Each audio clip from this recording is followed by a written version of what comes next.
This is a Film Stories original podcast. We made this. Welcome to the Starlight Ballroom. Hey!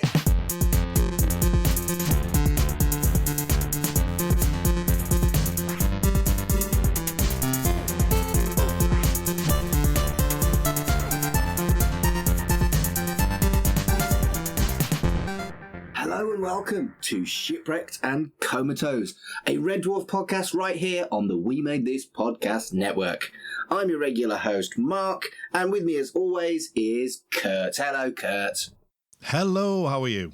Not too bad. But Kurt, it isn't just you as me, as is our usual. We have got a guest host. Welcome back to the show, Colin.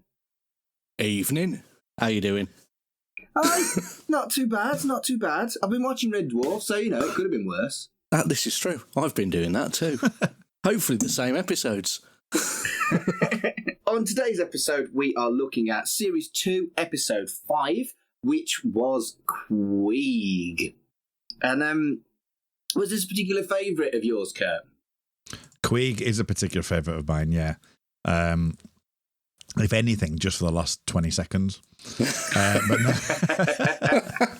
But no, it's I love Queeg. It's one of those ones early, which I would class as an early classic, I think. Yeah. You've gone through all the ones we've gone through so far, being fantastic and wonderful and great episodes, and critically watching them back and analysing them like we have. I've reevaluated them and absolutely loved them. But this one to me is the first real classic episode. And how about you, Colin? Yeah, love it. It's a great episode. It's a really, I think it's probably the first really good Holly episode. Even though he's not really in it. but it's all centred around him. True. So yeah. I think for me this was one of the ones that I was really looking forward to, and after all the others had been so good, I was like, I hope Queeg isn't shit. And it wasn't, so I'm really glad. Should we get into it? Sounds like a good plan. Let's go for it.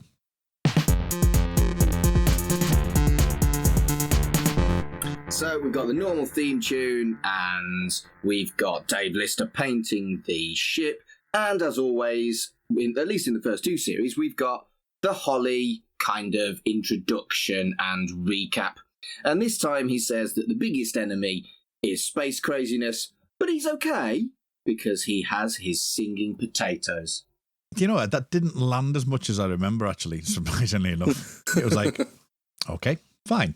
But to be fair, it did make me think about quarantine straight away. And so that helped, Yes. I mean, obviously looking at it in the future rather than as it would have aired, but it did make me think about quarantine and what happens in that episode. So for that, I give it credit. So it was like a future echo. It was a very much episode. Future echo. Yeah. I think for me, because the whole episode is about Holly not being very good at his job anymore, or allegedly not being very good at his job. The fact that he kind of implies that he's gone space crazy, and then it's about him having a reduced IQ. Never spotted that when I was younger, whereas now it seems to be a good fit rather than just a lol. Yeah, it's a topical joke to fit with the rest of the... Well, yeah, because he even says, he also says loneliness, doesn't he, in that section as well? So it goes back to what we've been saying the past two seasons about the theme of just being on your own and in this deep space and away from people and things. And Holly's probably had it worse than anyone because he's been alive for 3 million years. That's true. Yeah, he's not had the time off. Not a single day off. So it starts with the quarters, and Lister's doing a quiz for women, and he discovers that he is one foxy lady. Kat's listening to music, and Rimmer is playing drafts. Right, so a couple of things on that. Number one, do you remember those magazines where you used to if you get mostly C's, you are this. If you get this, do you remember those? Because I do. I remember them being quite prevalent. Well, they sort of still exist, but now they are BuzzFeed. Yeah. Well, So yeah. I've done loads of random quizzes on BuzzFeed where half of the questions, like Lister was doing there, don't really apply to me when I'm reading it. You know, they're all based, American teenagers and stuff like that, and I had, have no idea You're what not the American, answer to some of Colin. Are you not American teenager? Is this what you're telling me? Not this week, no. No. So Only on it's Second just, Life. Exactly. It's Second Life. That's going to be a running theme, isn't it? We've talked about Second Life recently. But it's just like, that was really relatable, just doing quizzes that have absolutely no relation to you when you're bored. Yeah. It's like, I mean, I remember at the time, or maybe no. So this was like late 80s, wasn't it, or maybe early 90s? So maybe 88. Yeah. 1988, right? October Yeah. 1988. Yeah. Okay, so that's actually 10 years before. Actually, when I was in sixth form, one of the girls would buy Just 17, and we'd all do the same bloody quiz. Are you a good boyfriend or are you a good girlfriend? And all the questions were just as irrelevant as what Lister was doing. And I wonder whether that was kind of something that all the blokes did around that time, because it was. I think so. Yeah, I think so too. There were simpler times, I think, weren't they? Yeah, they definitely were. At 8 years old, they definitely were. Yeah, it's how the world's changed. So many years later. But the only thing that I would say as well, did you spot the CD case and the tape, which was an interesting one, because at this time, 1988, CDs were only just coming out, I think. Yeah, they were pretty new. Yeah, they'd been out a couple of years, but they weren't. It was not everybody had got them yet. Yeah, because I remember getting Michael Jackson's Bad, and that came out in 87. I think the re-release came out in 88, had Leave Me Alone on it.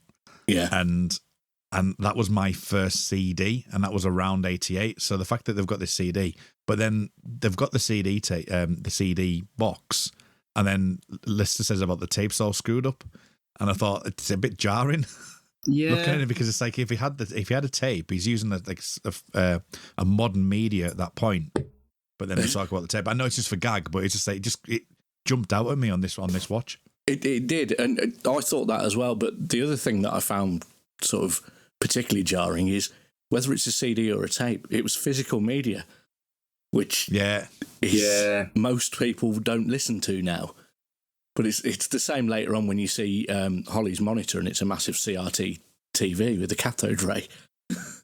Yeah. Well, yeah. It's not that often that something's particularly dated when it comes to Red Dwarf, I don't think. Whereas, you're right, this was clearly very kind of late 80s, early 90s culture, and they hadn't really thought about how that would have moved on, which... Yeah. We've been praising Red Dwarf for its kind of like foresight and for how it's kind of timeless. But for this one, yeah, I think you're right. Yeah. So being the ages that we are, did you have a mini disc player? No, but I wanted one. Well, I've got one. Right, I can send you one if you want. I've got one right behind me on my shelf unit as we speak. We had a Data mini disc Porter studio in the sort of mid-90s. So it wasn't the same as your mini disc Walkman kind of thing, but it was a portable recording studio that recorded onto Data mini discs. Oh, right. So that was the closest I got to it. I'm going to read. The advert was brilliant. It was like a skateboarder who had this portable player, and he dropped his mini disc out of the player, rolled over it with his skateboard, but then could play it again. And I was like, we are living in the future. Yeah, the music on it was Naked by Reef. Yes, it was. Oh, my God. Right, okay.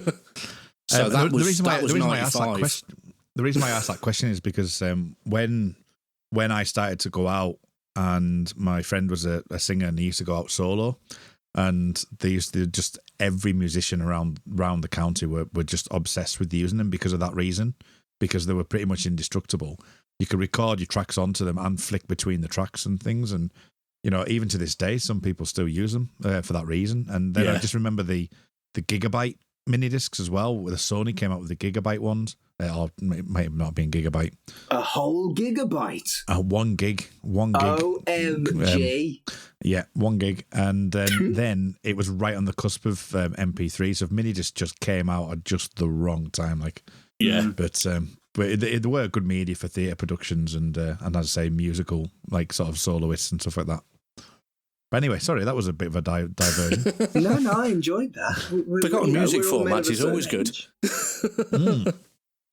Absolutely. Well, Colin, I mean, as a presenter of a music podcast, you are our resident music expert. So exactly, it's relevant conversation. Absolutely. Incidentally, it wasn't music he was listening to, by the way. It was Tess of the D'Urbervilles. Yes, but it was all chewed up, so it was essentially sort of music concrete. Music concrete. I don't know. It's one of them things I've always read and never known how to pronounce it. I think it's music concrete. What the hell is music concrete, Colin? So it's basically like early industrial music made with sort of found sounds and stuff like that. Like Stomp. Stomp is kind of influenced by it, I would say, but I mean, more like the closest kind of thing is like Caroline Stockhausen and people like that. See, I've heard of Stomp, but I've not heard of Carlo and Stockhausen or whatever you just said. I probably pronounced that wrong as well. Einstürzen and Neubauten? And Kurt comes back in the room. What? If it's not U2, I don't know it. U2 only had 2 good songs. Hey, don't get me started, Mark. I'm on you. Right, Discotheque and the Batman one. What else is good? Well, the Batman one's one of my favourite songs, actually. It is a very good song. Yeah, it is. There's loads of good songs, but then we're not talking about U2. That's for another day. To be fair, Mark, I was telling you the other day that their early records are very good. Yeah, I wasn't sure I believed you. Anyway, Red Dwarf. Rimmer's very cross that he's losing to a Scudder, and he's cheating and waiting for the Scudder to go on duty. Yeah, because then he automatically forfeits the game. Yeah, and that's very Rimmer, and they're really. I feel like they just got the characters and their nuances perfect. Remember, this is only like episode 11. So they've only done 11 episodes, and they've just got each character so bang on so quickly. Some American TV shows take 3 seasons of 22 episodes to get there. Yeah. Yeah, and I particularly like that Rimmer scene as well, because it's a testament to him being intelligent as well, which is not something that we've really seen before. The hiding of the discs. The switch of disc, but I'd probably take that back. But it does showcase that he has got a manipulation mind and is able to like go right. Well, I can win by just by nefarious ways and circumstances. Yeah. It's sneaky, and it's like the kind of person that thinks like that will win like that, even if they're not particularly bright. So he's a lot sneakier and a lot more kind of underhand, but it works. Yeah. Holly appears, and he says that he's forgotten what he was going to say, and then a meteor hits, and he says, "Oh yeah, a meteor's going to hit." And Rimmer gets very cross and accuses him of senility. Yeah. Okay. So, did a meteor hit the ship or not? Is my question. Ooh. Is it part of the ruse? Is it part of the ruse? Is it the beginning of the part of the ruse? I think a meteor did hit the ship because there was a fair bit of destruction that they had to go and fix. Yeah. Which was quite dangerous. I don't think he would have endangered Lister that much. Just for, Jape of the Century. I think the reality is somewhere in between the two truths. The one that he deliberately did this from the start, and then he took an opportunity. I think he kind of maybe there was. How can I put it? Bugger. Sorry, Kurt. That's all right. Oh man. So yeah, I think the meteor did hit, but then he used it as an opportunity rather than planning it. But I think that maybe him saying he's got an IQ of 6,000 and Queeg saying he's got an IQ of 6. The reality is he has gone a little bit wonky, but not as wonky as he was suggesting.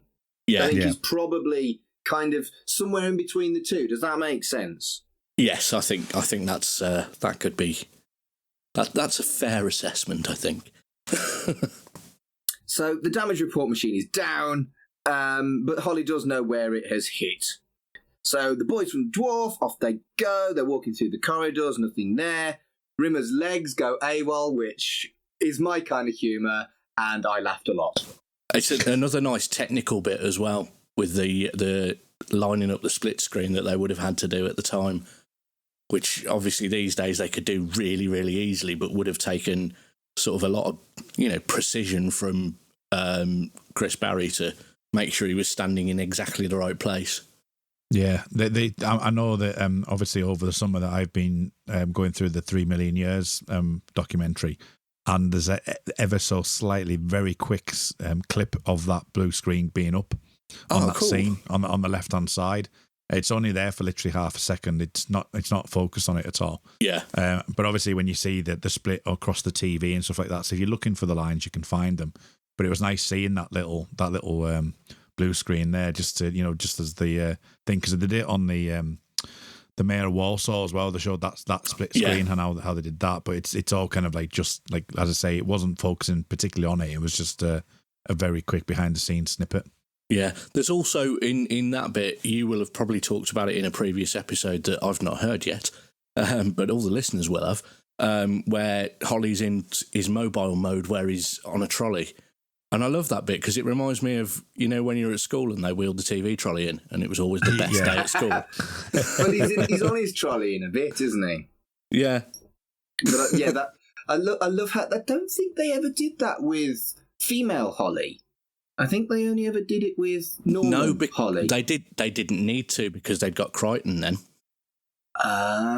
So she used to sometimes appear in his little screen thingy on his chest. That's right.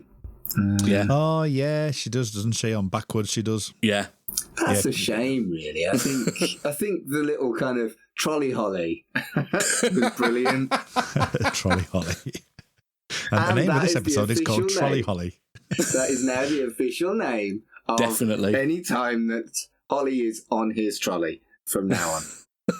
As opposed to off his trolley. Yes, quite. So, Rimmer starts repeating everyone. Rimmer glitches and turns into the ship psychiatry. Brilliant impressionist work by Chris Barry. They get to the hologram suite, and Rimmer is repeating everyone and not having a good day, really. Yeah, Chris Barry's impressions in that bit, absolutely fantastic. And you can tell it must be just what he was doing when they were sitting around in between takes.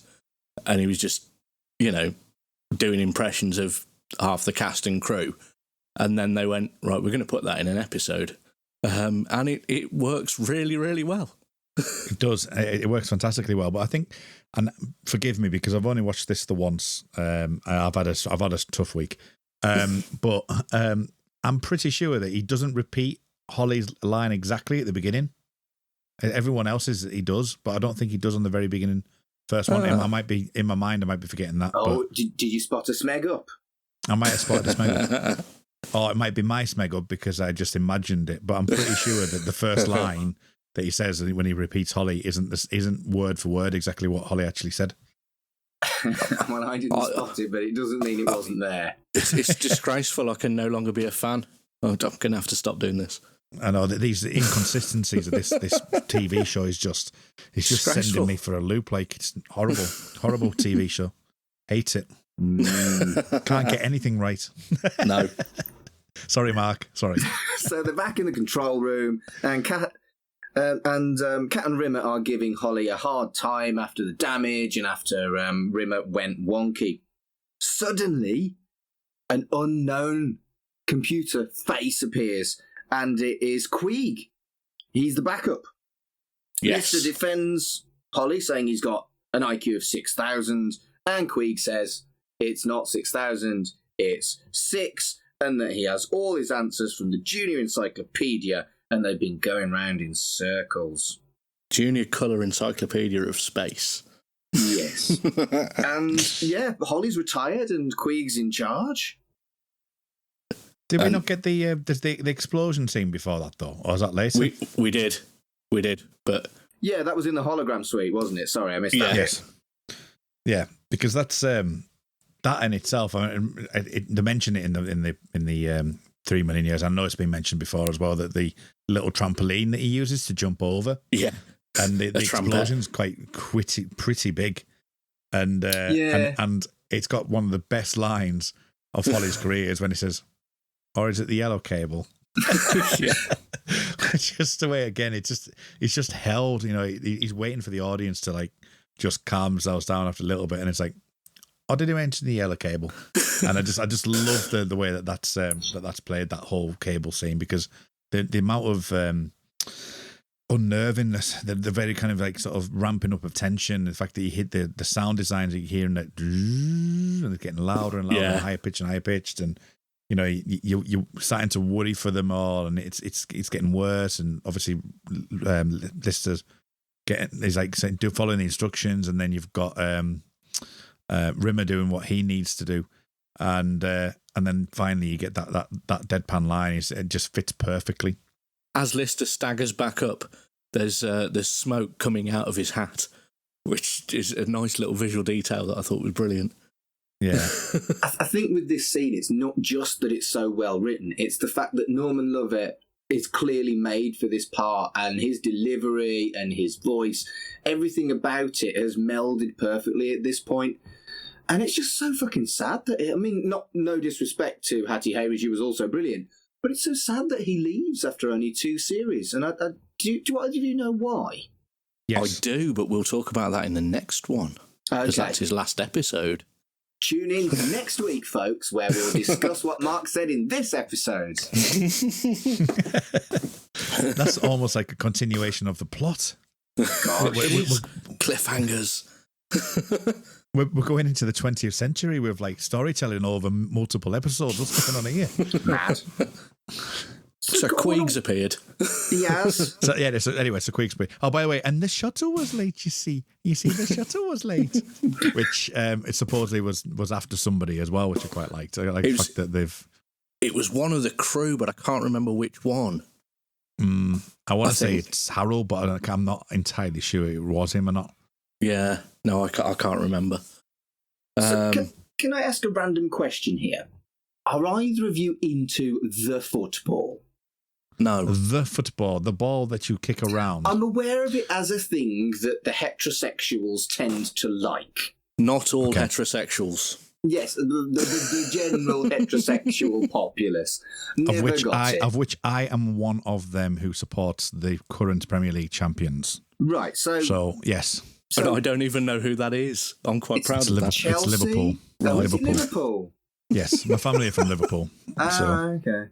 So it's all north. Obviously, I have a football team because, as a British man, you have to. And I just went for the one about where I'm from. So Wolverhampton Wanderers, woo.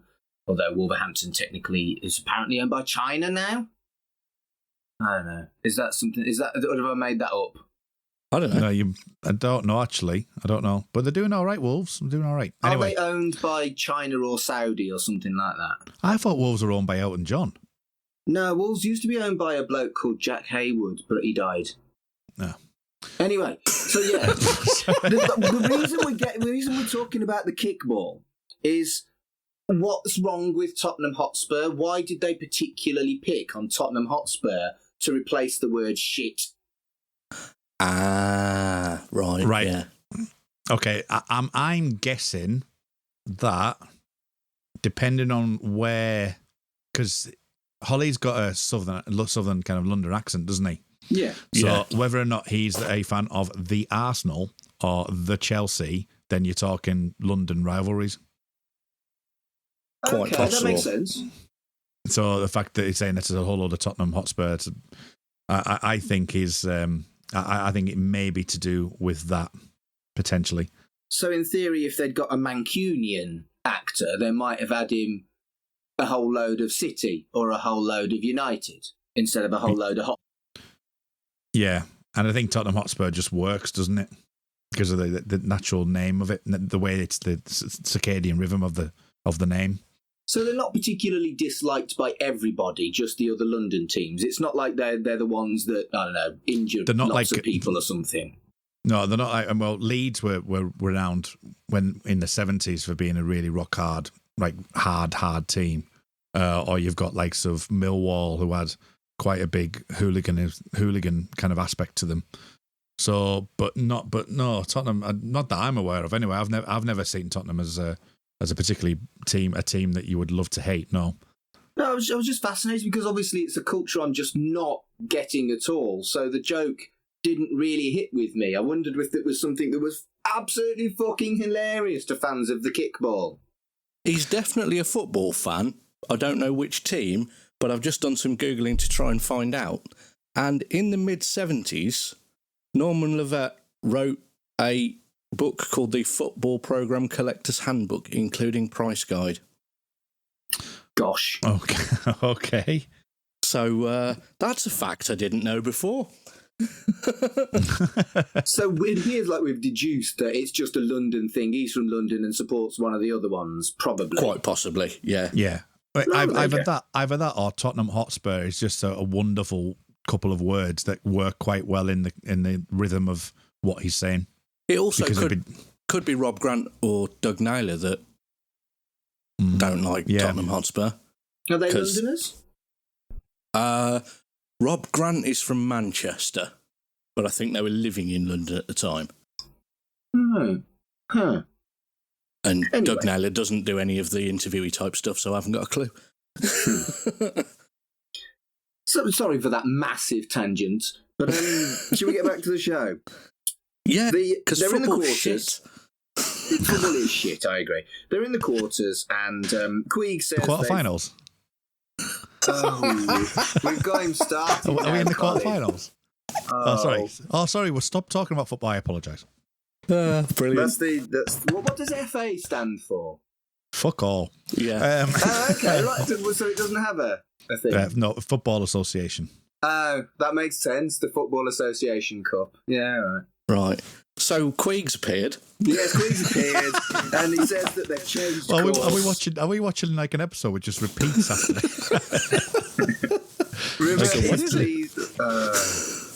So Queeg is beard. I shouldn't have asked about the fucking football. No, you shouldn't. Anyway, Queeg says that they've changed course, and Rimmer is pleased with the improvements that have been made to the ship. Lister is quite sad because he was fond of Holly, and he starts to wind up a Rimmer, and they're talking about kind of computer sentience, and I really liked how they didn't go too far into it, but they went, here is a big-time sci-fi trope that we're addressing here. We are going to talk about whether or not it was cruel to do this to a not non-sentient, He's definitely sentient. Yeah, so non-organic. There we go, non-organic life form. Yeah, and it's interesting how they touch upon that with, although it's a great little joke with having shoes having soul. And there's no reason, there's no like accident that they've put that joke in there with asking the very question which Star Trek did a lot about whether or not an artificial life form does have a soul or not. So it's and I know they don't touch upon it so much, but it's just like it's in and around the background of that general conversation. Yeah. See, I don't particularly like the term soul because I don't believe in the soul.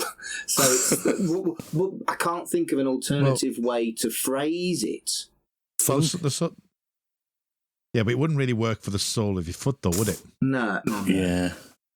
Because if you don't believe in the soul, it means you don't believe you've got a foot. I do believe I've got a foot. I've got 2 of those. Have you got a ball? I've got 2 of those as well.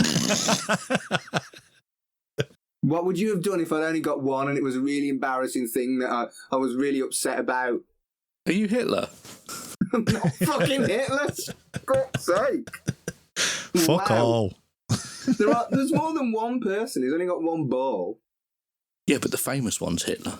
Well, the famous one is Hitler. Slept with a guy who had one I don't ball. think that's true.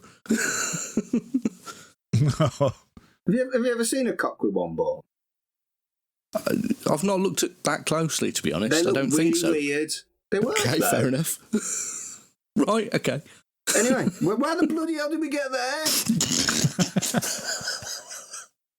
Right, sorry. Oh, welcome to Shipwrecked and Comatose, a Red Dwarf podcast that sometimes talks about other things. I wasn't going to do sex talk today. I was going to be good. The last time we had Colin on, we talked about having sex with ourselves, and I was going to try and behave. And you started talking to me about balls, and I got excited. I'm fairly sure that's going to come up next episode. Well, it depends on what depends what a worm does, doesn't it? Really. So right, Queeg's turned up. Queeg's turned up, and there's a 6 a.m. alarm, and Rimmer bolts out of bed, and Rimmer explains to Queeg that he had an agreement. He and Holly had an understanding. Yeah, an agreement, an understanding that 6 a.m. means 10, and Queeg basically tells him balls, and the alarm keeps going off, and eventually he takes control of Rimmer and makes him exercise. Yes. Now, this is a question I was going to ask, because that very thing of the fact that he's taken control over his body, and sci-fi tropes take on this quite a lot. With like Blade Runner, for example. I don't know if you've seen Blade Runner, but I've seen 6 or 8 versions of fucking Blade Runner. I was going to say, depends which cut, yeah.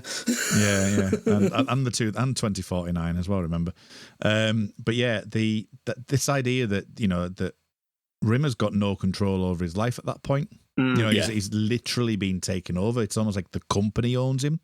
Yeah. And that's something that comes up again and again in sci-fi tropes. Even like I was on a podcast recently. It was surprise, I was on a podcast. On a podcast, exactly. Talking about the Truman Show, and the fact that Truman was a company product. He was like born within the universe in which he lives. But does that make him where does that lie? And the fact that when in the Truman Show, they're trying to create their very first on-air conception, and that baby would have been the owner of that company. And this is something that bothers me in a lot of ways. But it's interesting how different people approach it within the sci-fi world of this kind of company ownership of people. Yeah, it's like slaves and drones and stuff, isn't it? Yeah. Not quite Silent Green as people, but yeah. But again, is Rimmer human? He isn't organic. So again, it's the morals of whether or not it's the same to do this to hologram Rimmer as it would be to do to original organic Rimmer. Is there a difference? And you never really think this deep when you're watching Red Dwarf normally, but they put in so many really quite hard sci-fi things that can make you think. Mm. But yeah, he falls asleep while he's having a run, and it's funny. And there's also the bit where he's forcing him to do sit-ups just before that. I think it's just before that. And he's actually doing some fairly hardcore... I couldn't do that amount of sit-ups the way he was doing them. And it really wouldn't surprise me if... other members of the cast had have been deliberately messing stuff up so that Chris had to keep retaking that bit. yeah, you can imagine it can. Yeah, and then that's the thing. I think we touched on it earlier about how they've played to Chris Barry's strengths. They clearly have in this episode, and I think there's maybe real friendships formed and real kind of knowledge of each other's strengths and abilities that has influenced what the writers write here. Yeah, and I think that's great. Yeah, definitely. It's why it stood the test of time so much. It's the fact that there's so many really brilliant ideas in it, as well as it being incredibly funny and still funny now.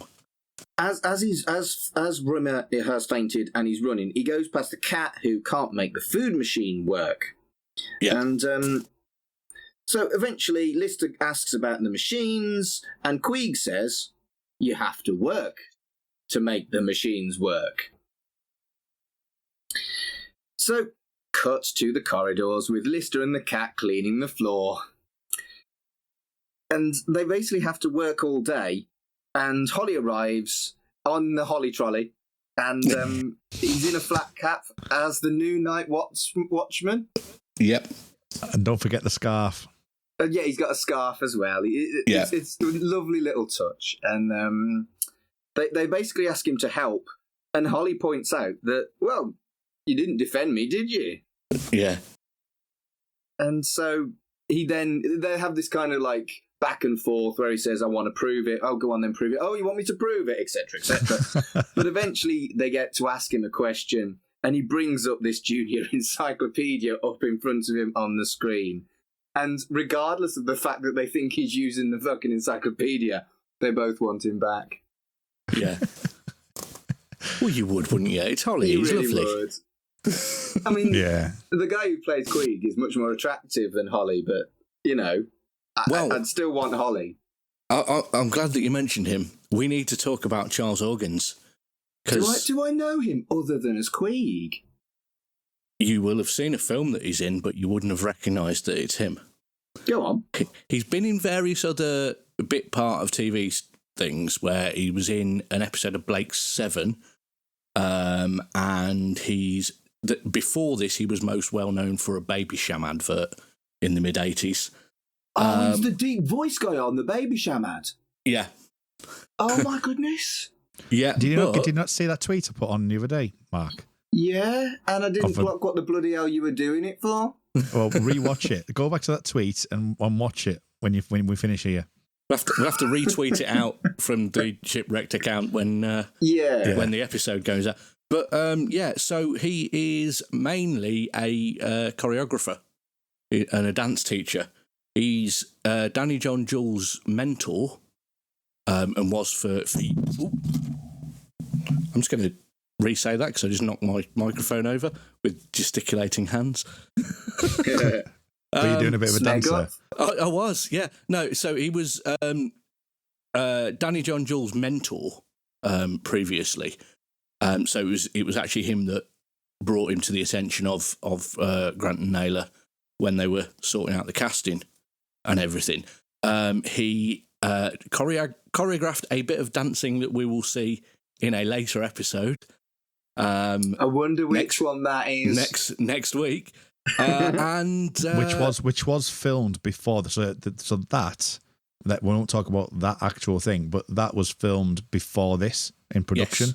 Yes, it was. Parallel Universe was actually filmed before Queeg. Yeah. So he was also his biggest choreography job was Labyrinth. So he did Dance. He did the choreography for Dance Magic Dance and the fireys, the red dudes that chuck their heads around and stuff.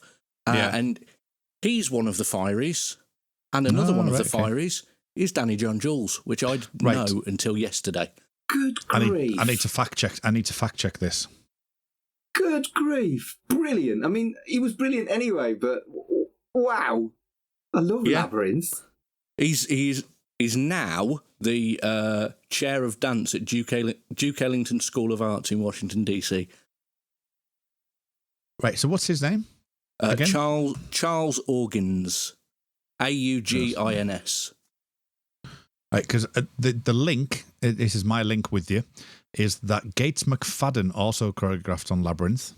Gates McFadden is Dr. Beverly Crusher on Star Trek The Next Generation. Because she's a dancer as well, and she choreographed Labyrinth, and Labyrinth is one of my favourite films. So, right. But yeah, because Charles Organs only did the Fireys bit and Dance Magic Dance, so the other bits would have been Beverly Crusher. Yeah. To be fair, I would have never known Beverly Crusher's real name, so yeah, we can just call her Bev. Yeah, Beverly Crusher. I've already forgotten it because I think the last time I watched Star Trek, she's in The Next Generation, isn't she? She is. Correct. See, that's probably the extent of my Star Trek knowledge. She's in and a now I'm going to get banned from the network thing with Jean-Luc. Right. And this comes out at the perfect time to say I'm on a Star Trek Picard podcast, and you can find it at Jean-Luc Podard. Does he have a bonker? You what? Does he have a bonker? No, there's a scene. There's a scene where there's the body's been taken over, and she comes onto him, And there's a scene where later on in the season where they end up together, captured, and there's a bit of like to and fro in, but no, they never get to that point. Shatner would have. Shatner totally would have. Yeah. So would Riker. Where was she in Picard, by the way?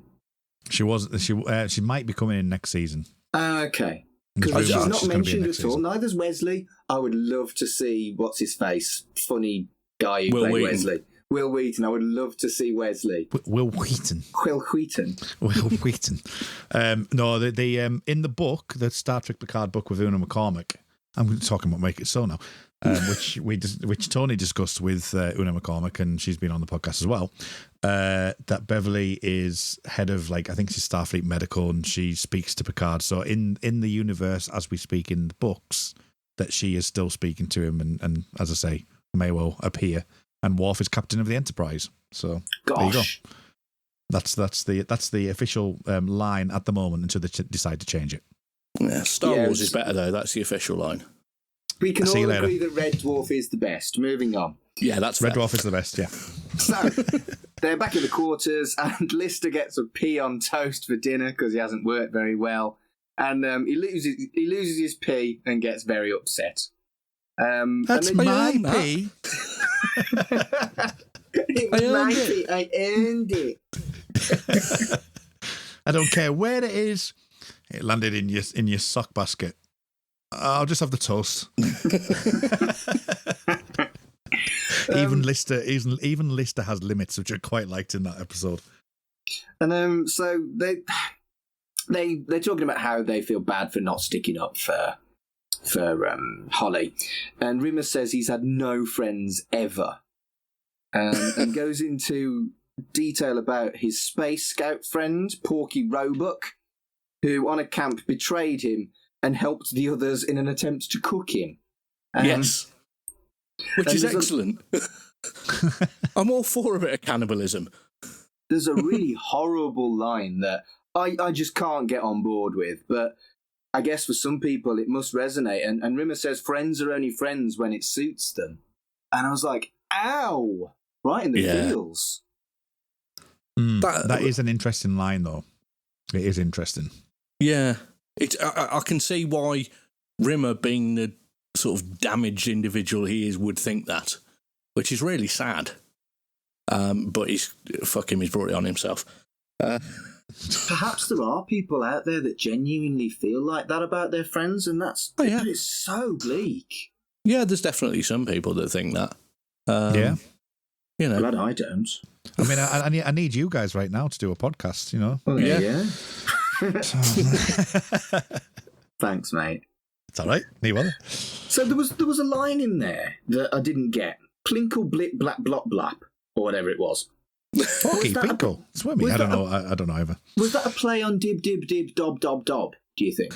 Yes, he was basically saying that he was in the Space Scouts, and I think that that's their sort of whatever dib dib dib dob dob dob was, because when I was in the Scouts, that never came up.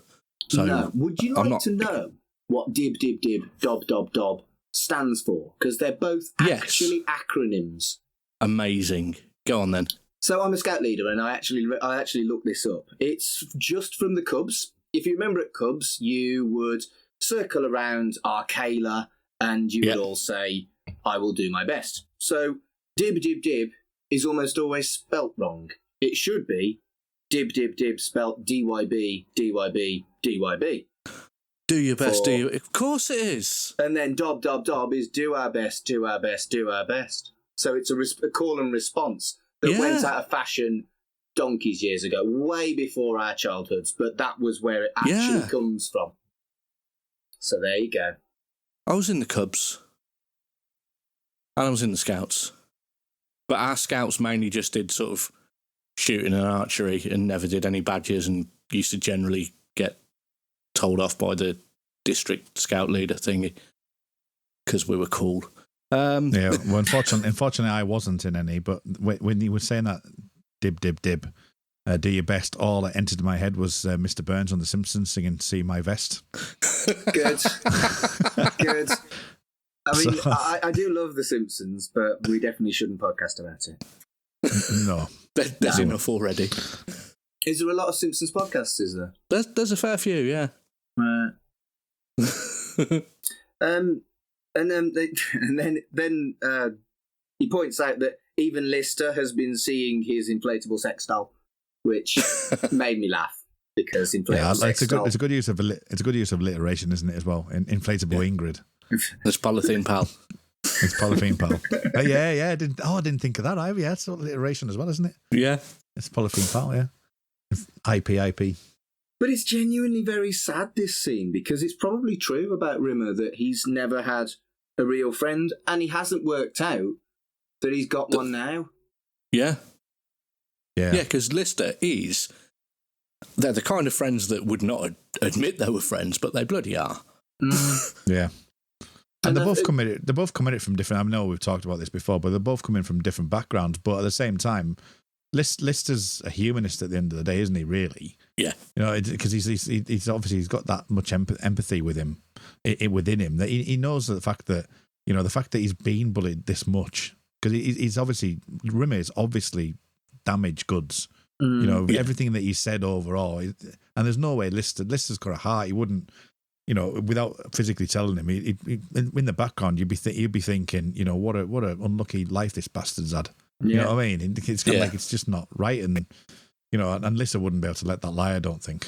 No, I agree. So they end up back in the control room, and Queeg is telling off Lister and the cat for shirking, and he also shouts at Rimmer for not being very bright. So the Holly trolley appears, and there's a song, right? There's a song, and it's a song about facing the enemy. I replayed this 4 times to Shazam it, and Shazam didn't know what it was.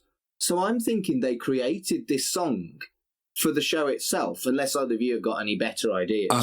It was Howard Goodall sang it, but it was... It's from High Noon, or it's one of those old spaghetti western movies. Right. So why didn't Shazam get on with it? Perhaps because it was a cover that's never been commercially released anywhere else. It was probably different enough. I have problems with Shazam full stop. I try and Shazam quite a lot of things and they don't pick it up. And I know for a fact it's a certain song. I love Shazam. Because I'm not very music-y anymore. If I hear a good song, I ain't never going to know what it is. So I use Shazam lots. But I was very disappointed. Shazam doesn't normally let me down. So do you think this cover version was specifically for the show, or it was a not very well-known cover version? Yeah, it was a movie reference, which this episode is full of. Because the whole plot is based on the Caine Mutiny, which is where the character name Queeg comes from. So there's Lieutenant Commander Philip Francis Queeg from Caine Mutiny, which was a movie. I think it was an Oscar-winning movie that Humphrey Bogart was the star of, but it was a book by Herman Wouk. And it came out in 1951. But yeah, there's High Noon reference. There is a 2001 Space Odyssey reference when in a few minutes' time where Holly gets switched off. And About me boy. Yeah. Okay. I think that was on Sky Movies the other night, actually. That's a great film, isn't it? Mm. Yeah. So Holly does enter the control room, and he says he wants his ship back, and then challenges Queeg to a game. And the winner will get Red Dwarf. The loser gets deleted. Queeg chooses chess, and Holly attempts to pick any other game other than chess. This has got that Everybody's Dead Dave kind of vibe to it, hasn't it? It's just like anything. No, chess. Noughts and crosses comes at the end, doesn't it? But it's like noughts and crosses. No. And what I loved about this is when they're playing chess, Holly calls the knight Horsey. And Horsey to King Bish 3. And prawns as well. Prawns, yeah. Yeah. It's great. Yeah. One of my favourite, and this is actually one of my favourite moments in the show's history, is just when the cat goes, I think I've worked it out, and he's telling him what to do, and it's the way that Holly looks at him and just nods at him. It's like, yeah, you really are stupid. Every time you make a move, he makes a move. Thanks, Kat. Thanks. So yes, they have an intense game of chess, and unsurprisingly, Queeg wins. Yes. Dun dun dun. Dun dun dun. Exactly right. So it cuts to the quarters, and all three of the main cast are gutted, and Holly comes in to say goodbye. He wishes them all well, and he kind of shows them that he knows them all pretty well, actually, and asks them to raise a glass to him. It's all very kind of pathos, and then finishes on a song, and it feels genuinely sad when he's erased. Yeah. The music and the actual monologue, the way that it's both blended together, that kind of wispy, the music that's playing in the background just really helped to add that kind of, you're talking about film references going back to the 50s and stuff like that. It's definitely got that kind of, I want to say Gone with the Wind kind of thing, but that's not what I'm thinking about. But yeah, but that kind of, because they use that quite a bit, that old style kind of this is the final goodbye kind of thing, and it works really well here. And it's a nice juxtaposition with a sci-fi show doing something that's really serious at this point, because at the end of the day, you're talking about AI that's been eliminated, being killed effectively, the fact that you've got this juxtaposition of this wispy kind of goodbye music, we'll see you again sometime kind of thing. Yeah, you almost forget how well they do scenes like this because it's so funny, and then you take a step back and it hits you right in the feels. I just fucking love Red Dwarf. It's good, isn't it? We should do a podcast about it. We should. Oh, we do. Absolutely. Yeah. I'll say it again, 26 minutes changed the world. Put it that way. Yeah. Yeah. So Queeg comes on screen, and I'm not going to do an offensive impression. He says, "Okay, suckers, there's only one thing I've got to say to you. What's happening, dudes?" And I'll take the mickey out of Norman Lovett. But and it was it was a joke, and we nearly got through an episode. We nearly got through an episode where there isn't a quotable dwarf. But of course, April, May, June, July, and August Fool, I will say every time someone's being stupid. Yes. Yeah. And what fascinates me about this scene is that they've got to just before the monologue, and they were really struggling about how they were going to get out of this mess. The episode. And they actually went to the pub and started talking about it, and then it only just dawned on them to make it an April Fool's joke, which is really fascinating. They'd got 80% of the script of the episode written before they decided that it'd be that at all. So considering the whole thing revolves around the fact that it could have been entirely different. Yeah. Do you think they knew that Norman Lovett was leaving at this point? Well, they will have, yeah, because this was filmed last. Yeah, and I think the staff, the sort of higher ups, may have known more than he did. Oh, that's for next week. No shit, right? Because I doubt it was ever that they would have kept Queeg forever, because he's kind of restricting. Yeah, no, that was never the plan, to keep Queeg on. But I think certain people, if they didn't know outright, at least probably had a suspicion that Norman wouldn't be around for much longer. Right. But thankfully he comes back loads later, so that's all good. Yeah. So basically the moral of the story is appreciate what you fucking got. Yes, because basically he's awesome. I mean, as like a metaphor, really. But yes, Norman Lovett is awesome. But as a metaphor, I think, particularly as we're recording in the middle of kind of COVID-19 changing the world, I've been thinking a lot like this recently, you know, that I had a wonderful, wonderful life that I took for granted. And now with all these restrictions in the way, I really appreciate what I had. Yeah. You've got more podcasts since that, though. That's true. Can COVID be an April, May, June, July and August fall, and we can get back to having nice lives again now, please? Oh, what was it? Boris come on the telly. Boris comes on the telly. I saw April, something May, the other day. June, July and August fall. He's more than April, May, June, July and August fall, Boris. Well, true. Well, I saw something the other night, and I'm not sure. Obviously, I don't know you that well, but Darren Brown was on Channel 4 the other night doing another special. I don't know if you saw it. I didn't, but I have a massive crush on Darren Brown, so I will be watching that soon. Okay. But now, do you have legitimately, or has he hypnotised you to have a massive crush on him at some point? Honestly, don't care. I mean, he has come up in the podcast before, because I think we were talking about books, and I've got the Darren Brown Trick of the Mind book. But I'll have to admit though, the actual trick, the live trick, was a bit too obvious because I know him too well. That I kind of clocked on to what he was doing. So as soon as the end game came up, it was like, I know exactly what's going to go on here, but I know what to look for, and it is still impressive. Don't get me wrong, I couldn't do it, but but there was tweets going on during the show about, you know, various different things.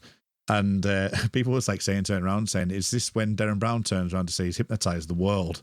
it's all just a joke. And that's it. We can go back to normal in September. Oh, wouldn't that be good? It would. Darren Brown changed the world. I'm liking working from home, though. I don't want to go back. Yeah. I still go to work and there's nobody there. So, I mean, that might be all right. I'd just rather not have the commuting. No, yeah.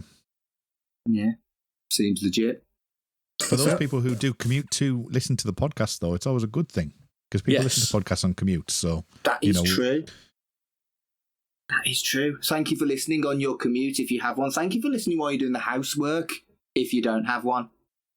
Or going for random walks, or just however you're listening. It's all good. If you are trapped in deep space and this is 3 million years in the future and somehow you found an archive of these, that's cool. On a CD or tape that's mangled. Then, or a mini disc. Oh, good. Or a mini disc, yeah. It'd probably be a mini disc, really, because that would have survived. Yeah. Potential. I so want to say something about the Dave shows. I'm not going to, but we'll carry on. No spoilers. I know. So before we do our goodbyes, do either of you have anything else that you want to talk about Queeg that we have missed? I've got a couple of facts. Go on then. Hit me with your facts. So this was quite a significant episode for two reasons. It's the episode that started off the fan club. So after watching this episode was when the people that started the fan club finally went, yeah, we really need to start a fan club for this, and actually properly started it up, which then lasted for absolutely ages.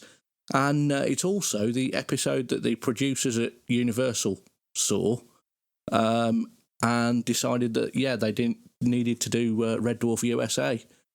Oh. So thankfully they didn't manage it after the pilots that we've talked about previously. But if you want to listen to two unfortunate people who had to actually watch, make notes, and analyse the Red Dwarf USA stuff, Carl and I had a go at that, and they're not good. Yeah. I was strangely absent for that. You were strangely absent from the RPG episode as well, Kurt. I don't know why these things keep happening to me. I keep wandering off looking for planets with helium-7, and that's a quote that you won't get, Mark. Sorry. No, I don't get it. It's all good. It's a Dave episode again. I apologise. Oh, no spoilers. We'll know about it one day. You will know about it one day. It was in the documentary, so people listening to the documentary, it was on there, so don't worry. I haven't watched the documentary, and I haven't listened to your episodes on the documentary. Well, that's good. That's what I mean. It's good that you're not doing that, because there isn't that much, but it's definitely will spoil some things for you. So it's definitely best to leave them alone and watch them at the end of this journey. Yes. That's what I've done too. So, any last thoughts on Queeg? It's a bloody good episode. Really is. And Charles Organs is utterly fantastic in it. He's really believable as the character. And it's all good. There's some, like I said at the start, even though Holly isn't in a lot of the episode, it's a Holly episode more than anything else, I think. And it showcases how good Norman Lovett is. Every time he's in it, Norman is, utterly fantastic. Hattie Hayridge is as well when she replaces him. They got a good replacement with her, as we'll talk about next week. It's good. Watch it if you haven't already. Although it's a bit weird if you're listening to an entire podcast on it and you haven't already watched it. I would imagine that most of our listeners have already seen all of the classic Red Dwarf episodes at least. Anyway, Queeg's in it. I've got a couple of things actually. They mentioned 14 months in Deep Space, so it gives us a time frame of how long they've been together now. So they've been together for 14 months. Was that the amount of time that had happened since Series 1 and Series 2 aired? I don't know, because they're saying that they've been circling around in Red Dwarf. He says that we've been circling around in Red Dwarf for 14 months when they're meant to be going back to Earth. Yeah. So that would seem logical with, the gap in between the series happened in real time, but nothing interesting happened during that time. Yeah. And do you think the geography teacher, Miss Foster, had a good night?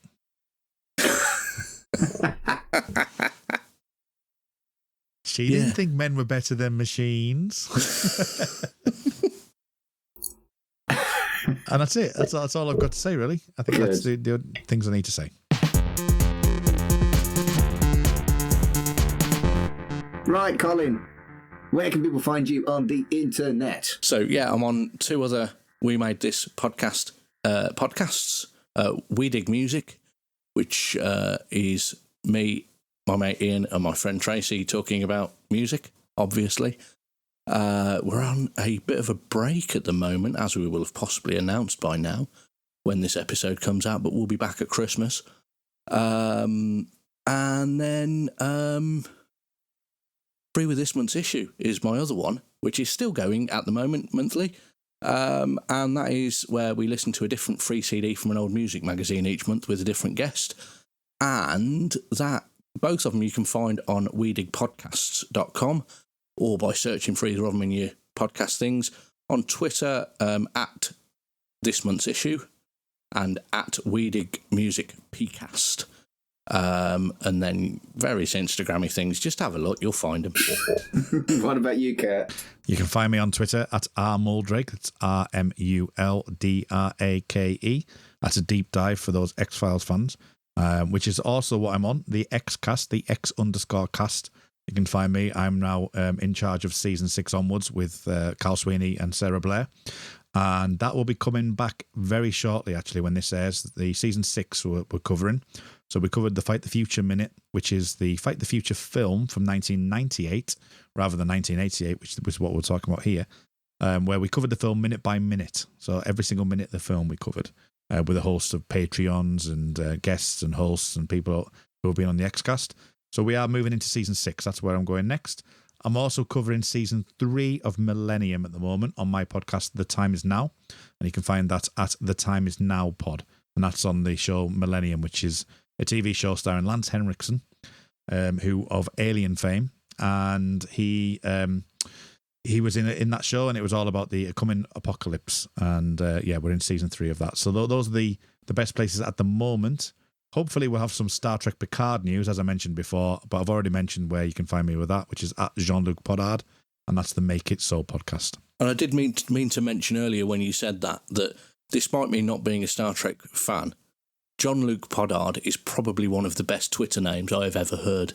It's pretty good, isn't it? I can't take that. It's Tony's bag. That Tony was the one that nicknamed that. So it's a wonderful Twitter handle. I love it. It is. As for me, you can find me at MarkAdamsHC on Twitter and Instagram, although I don't really like Instagram. It's like Twitter on hard mode. I do. Am I wrong? It's easy. It's just pictures and stuff. You don't have to read. No, I don't get filters. I don't like it. I don't like it. Don't get it. And I've got it because everyone told me I should have it. Anyway, and I'm on 4 podcasts, 3 of which are on the We Made This Podcast network. Pull or Pass, which is a weekly comic book show. You can find that at Pull or Pass on Twitter. Life's Milestones, which is linked to my job as a humanist celebrant, where I have a different guest once a fortnight to talk about, well, their life's milestones, birth, weddings, and funerals. And I'm also on Right in the Childhood, which is a podcast about me and my mate Fraser. I'm tail end of Generation X, he's tail end of Millennial, and we kind of look at each other's cherished telly and decide whether it's actually dead good or shit. And we take it in turns every month with who gets to pick. And that's a relatively new one, so do check that out because we're having the best time doing that. That's RITC Pod on Twitter. And naughty me, I'm also on another podcast outside the network called Super Tat Film Club, which basically looks at B-movies with love. And that's at Tat Club on Twitter. I have a question. Yes. Right. I was born a long time ago. You were? Not too far away from where you were born in date-wise, but I was 1980, beginning of 1980. What does that make me? That makes you because the same as me. There's different opinions on what I am. Well, I've looked into this because of Right in the Childhood, and people born between 1978 and 1982 can claim a micro-generation. Which is all 3 of us, isn't it?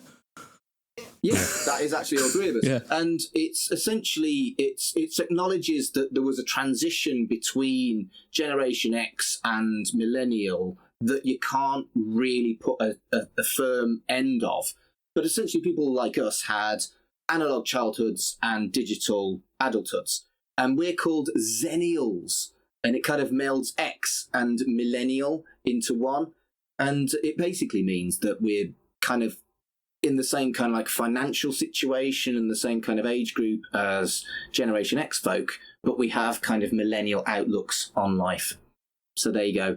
You're technically Generation X, Kurt, but you can claim Zennial, which I like, so I do. Right.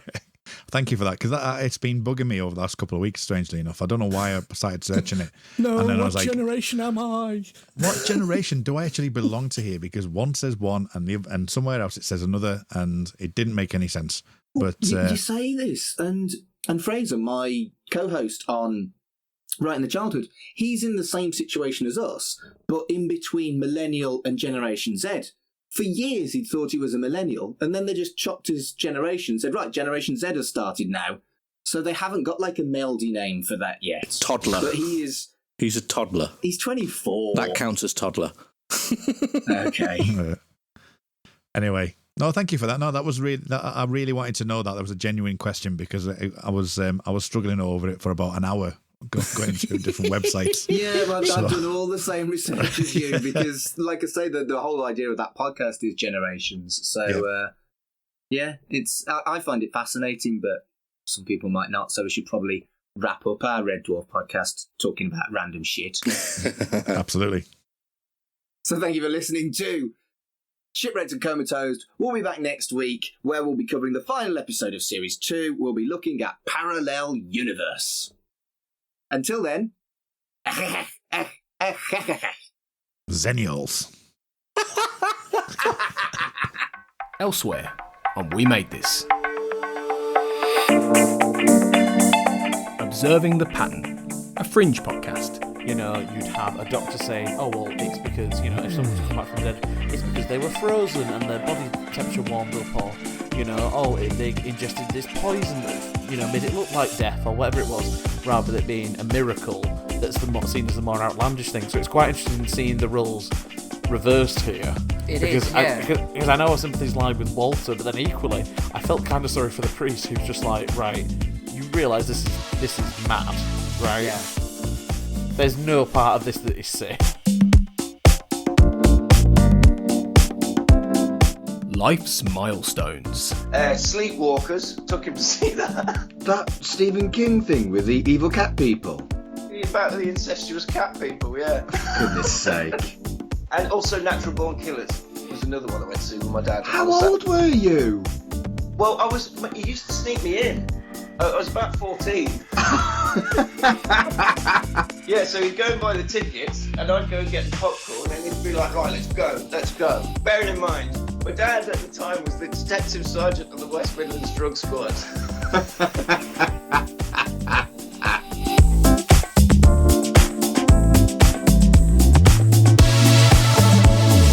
The time is now. A Millennium podcast. Yeah, I think when we get to Skull and Bones, the final scene in that one where he gives his reasons to Emma, I think that has been criticised quite much. But then obviously we'll look at Peter Watts over the course of the season. But that's perfect. That's Yeah. perfect. That's perfect. Yeah. Because I mean, how many times that's what people in his position say. Yeah. It's like, oh, you hate me and you think I'm doing bad, but when the food runs out, who are you going to blame? That goes back to 3 Days of the Condor, right? Yeah. Check out all of these shows and more on the We Made This podcast network.